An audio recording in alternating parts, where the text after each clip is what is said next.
from the Signature Bank Studios. This is Chicago's Morning Answer with Dan Proft and Amy Jacobson on AM 560. The Answer.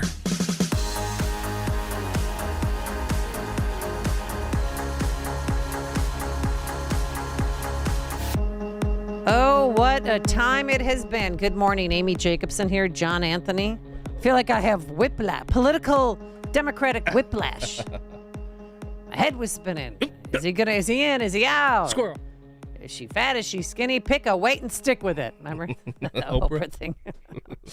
No, but as people know, Biden's gone, but he's not going away. Oh, no. Just yet. He's campaigning with Kamala. Ugh. Does he really want to do that? Does she really want him to do that? I know yesterday's news is surprising and it's hard for you to hear, but it was the right thing to do.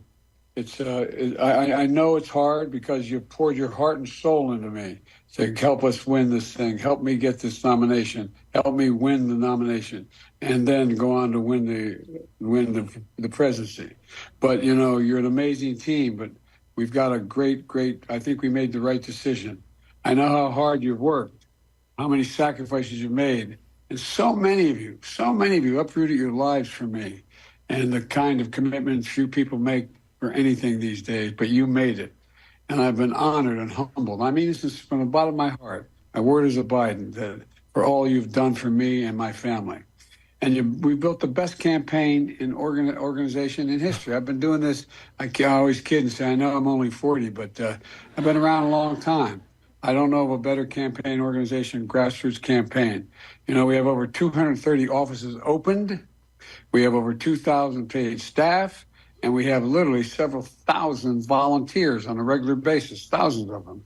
And they've been relentless and tireless in reaching out and contacting voters.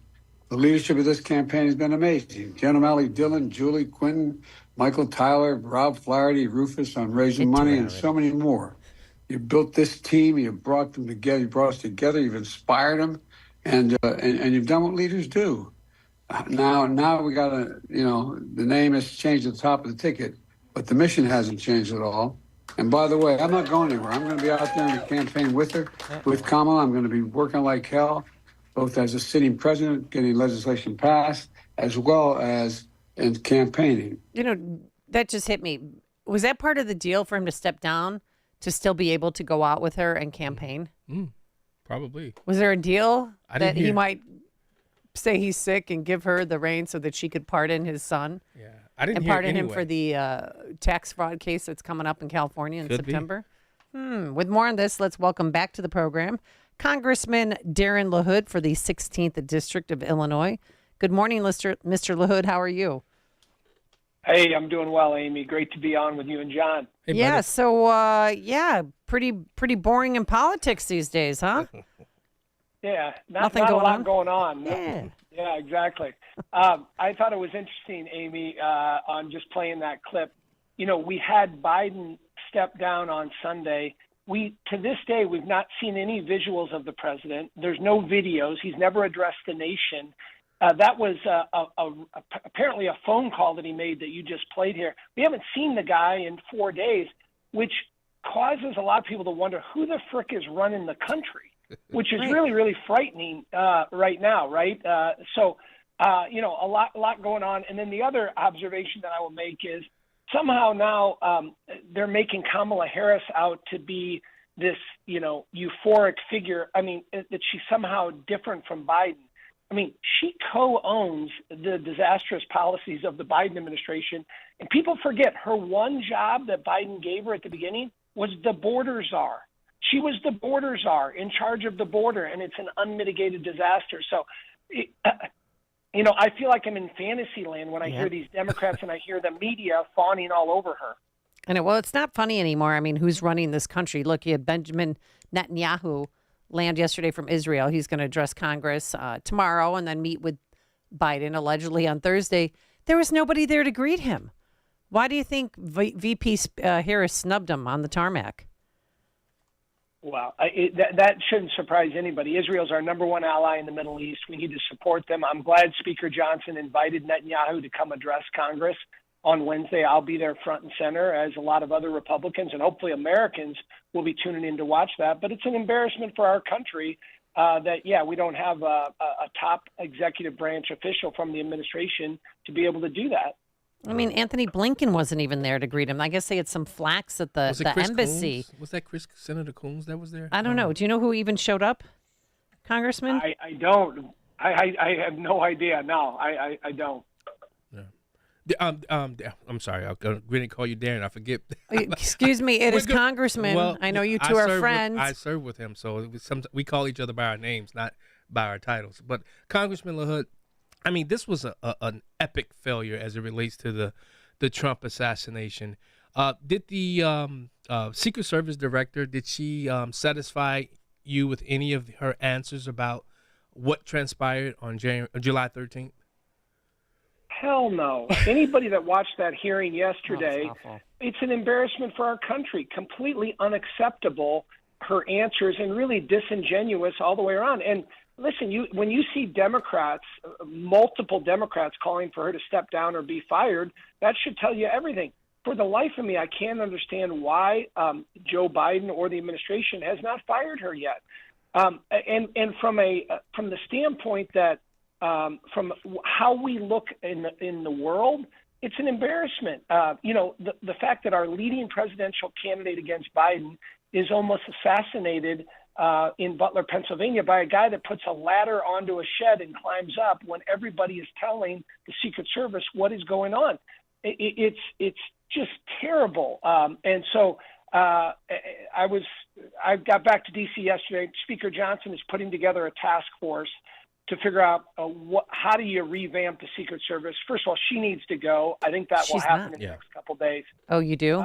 She has not stepped down yet, but I think that will happen in the next couple of days. But secondarily, we need to get to the bottom of this and make sure something like this never, ever happens again. I mean, I don't know who the hell she thinks she is, but I mean, when you got AOC and Jim Jordan on the same page wanting her gone, I mean, what is her background with Jill Biden? I heard that she was a Secret Service detail for Jill Biden and Joe Biden. Well, she worked. She was doing security for PepsiCo before this. But again, this is like many of these other federal agencies where they're trying to check the box by bringing somebody in that fits a particular category that they want to say that they're DEI stuff. And unfortunately, you have the incompetence of somebody at the top. Now, I give a lot of credit to the line Secret Service agents. You got a lot of really good ones that are out there. But as you saw, Amy, there's been a lot of whistleblowers from the Secret Service that have come forward to just say the leadership at the top has been terrible. And that's part of why we created the weaponization of the federal government, the Republicans, is stuff like this, because you have, again, in the FBI, the Secret Service, a number of these other federal law enforcement agencies, you have leadership at the top that has no idea what they're doing. Yeah. Congressman, I mean, when you look at the scheduling as it relates to, I believe they had, 3 different events that day, First Lady. It was the First Lady Trump, and there was one more, I believe. Should they start looking at how they, because as the director said herself, they're stretched very thin. They're 8,000 Secret Service agents right now. Should they start looking at how they schedule out these big events, especially when you have a Trump rally? Because Trump's going to average at least 10,000 or more people. Should they start looking at how they start scheduling these events? Because what I want to know is, was Trump scheduled already and then they threw in these other events? That's an issue for me. What about you? Well, John, those are all very, very important questions. Unfortunately, I wish we weren't asking them now. We should have been asking them before. But I think it gets to the point of, part of our role in Congress is congressional oversight, holding the executive branch accountable, making sure that something like this never happens again. Completely unacceptable on the planning and the preparation for this particular rally in Butler, Pennsylvania. The perimeter should have been extended. They should have had more Secret Service agents on the ground there. They should have done a better job with local law enforcement. I mean, all of those are very relevant and important questions. Listen, as a former federal prosecutor, you follow the facts and evidence here. I think this task force that will be announced tomorrow will be a serious task force with subpoena power. People need to be fired. People need to be held accountable. But more importantly, moving forward, yes, we need to figure out hiring more agents Secret Service agents and having a better plan in place for the future. We can never let this happen again. Yeah. What's the case that Donald Trump makes against a Kamala Harris presidency? We know the biggest millstone she has is the immigration issue. What else can Trump? What type of campaign do you believe Trump should run against a Harris, and no matter who she picks as VP? Well, look, I mean, again, she doesn't want to talk about her record, but she's a San Francisco liberal. Right. That's the foundation of where she came from. Go back and look at her days as a DA in San Francisco. I mean, she had a terrible, terrible record. Fast forward to when we had the Black Lives Matter riots and the Antifa riots. Remember, she set up a bail fund to free criminals. That has to be exposed. Yeah. Her background, as a prosecutor, has to be exposed. I mean, she's never been to the border. Yeah. I mean, she's never been to Europe before. We want someone to come in. Again, they don't want to talk about any of her background or experience. And the other point that I will make is she's been the second in command for a completely inept administration. Whether it's on national security issues, whether it's on the economy, whether it's on the unmitigated disaster at the border. So, listen, we came out of our convention very unified, a lot of enthusiasm, a lot of energy. I think it couldn't have gone better. But we got to keep the focus on her and exposing that. Of course, the media isn't going to be with us. The Democrats aren't going to be with us. Hollywood isn't going to be with us. Never Trumpers. The Trump administration, they need to be focused on exposing her record and what she's done. And George Clooney this morning is embracing Kamala Harris because he got the ball rolling on all of this with the blessing of Obama. But in 2020, she never even made it to the Iowa caucuses because she was polling at 1%. And she's going to have a major staff exodus, which reignites her leadership concerns. Yeah, she's never won anything. She never won a primary. She had to drop out early before Iowa.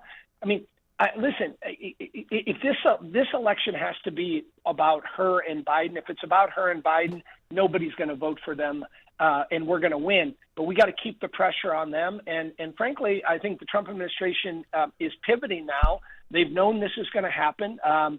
If you watch the convention last week, you have a Donald Trump that's much more focused and disciplined. Mm-hmm. He's got smart, bright people around him. But we're going to have to execute tactically between now and November 5th to expose her for who she is. I think that's going to take place at the convention. But we can't keep our foot off the gas in terms of going after her and exposing her. She would be terrible for the next 4 years. Absolutely awful. This is the most consequential election in our lifetime. That is Who do you think her VP pick is going to be? Because I'm sure Governor Pritzker is probably throwing millions at them, saying, "Pick me, I want it." Well, it's funny, Amy. I think it's ironic. He would love to be considered, but apparently he's not being considered. Because I say this all the time: if Pritzker didn't have billions of dollars, no one would be paying attention to him. If he didn't have billions of dollars, he'd be selling insurance in suburban Chicago. Look at his record. Look at who he is. Why would anybody pick him as VP? It makes no sense, except for he's a billionaire. Yeah, he could fund everything. But they're getting, they just raised $100 million in the last 24 hours. Yeah. I was shocked. To your question, I think the governor of Kentucky, Bashir, I think is in line. I think the governor of Pennsylvania, Shapiro, I think somebody they're looking at. I think they're going to look at Mark Kelly, the astronaut and Democrat senator in Arizona. I think those are probably the top three picks. Amy, I always like to tease the congressman. Sounds like he's gearing up for gubernatorial LaHood for governor. Would you ever like to be governor of Illinois? Hey, John, I don't know what you're drinking or smoking this morning, but listen, we can't be. We need to be focused on November 5th. Amen. As I said, this is the most consequential election in our lifetime. So much is at stake, and we have such an opportunity to win back the Senate, win back the White House, add seats in the House, and that's number one focus between now and November 5th is staying focused on that. All right, Congressman Darin LaHood from the Thank you, 16th District of Illinois. Thank you so much for joining us. We always appreciate your time and your insight. Thanks, you guys. Have a great week. Take care, buddy. Thank you. And he joined us on our turnkey.pro answer line. You're listening to Chicago's Morning Answer with Dan Proft and Amy Jacobson on AM 560. The Answer. Guys, it's summer and time to do more outdoors, but do you feel out of energy, lacking motivation and mental focus? It could be low testosterone. Low T affects millions of men, and it happens naturally. The solution? Testosterone replacement therapy at Low T Center. It starts with a quick test, and the results are fast. Don't wait. Take control of your health. And now Low T Center is offering a free initial test. So if you're over 30, schedule a visit at Low